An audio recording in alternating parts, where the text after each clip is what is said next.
What do you do when you punch the clock? You wear a uniform, suit and tie? So do I. Does your job have expectations, rules to live by? So does mine. But 9 to 5 doesn't work for me. I'm my own boss. And in your free time, you come to my office to watch me work, to watch me live the fight life.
When I was 17, my father passed away, and after that I was angry, going down the wrong path, hanging out with, not a great group of guys. I didn't have any direction in my life. I was always the guy going out, partying, looking for fights, just being a real a-hole. And it just got to the point where, martial arts was something mixed martial arts was always something I wanted to compete in. It gave me a direction to channel my anger and to turn it for the positive. Fighting's always been in my family.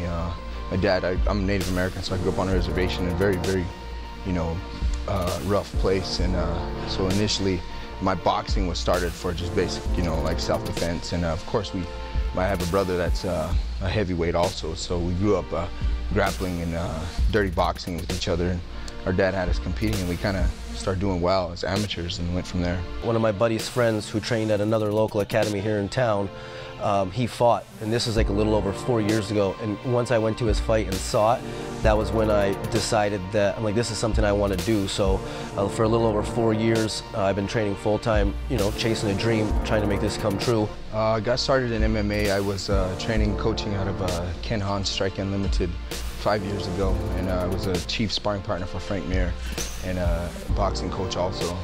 And just started figuring, I'm here in Vegas, I'm a boxer, might as well start learning, secrets of war. I sought out the best submission school in this town, and Robert Drysdale was here teaching. I knew this is where I had to be. I didn't ever want to lose. I didn't want to lose again, let alone get submitted again. So it was a choice I made to come here, and it's helped take my ground game tremendously to another level.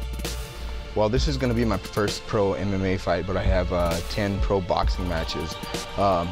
In the state of Nevada, I'm not sure where else though, but a pro boxer can't compete as an amateur in MMA. They won't allow it. So really my only choice was to get experience in the gym. So this is the first step. It's been really hard to find an opponent because of my height and my weight being a big 155-pounder, 160-pounder. Even for boxing, I'm a giant. So it's been really tough finding fights, and I'm glad that we finally got one. To tell you the truth, I don't know a lot about him. Asked around, talked to a couple people, and I know he's got great boxing skills. And even though he's got great boxing skills, this is still a different sport. And it's different when you start changing the game and mixing in, wrestling, jiu-jitsu, Muay Thai, judo, any of those other facets. So, I have a lot of respect for him.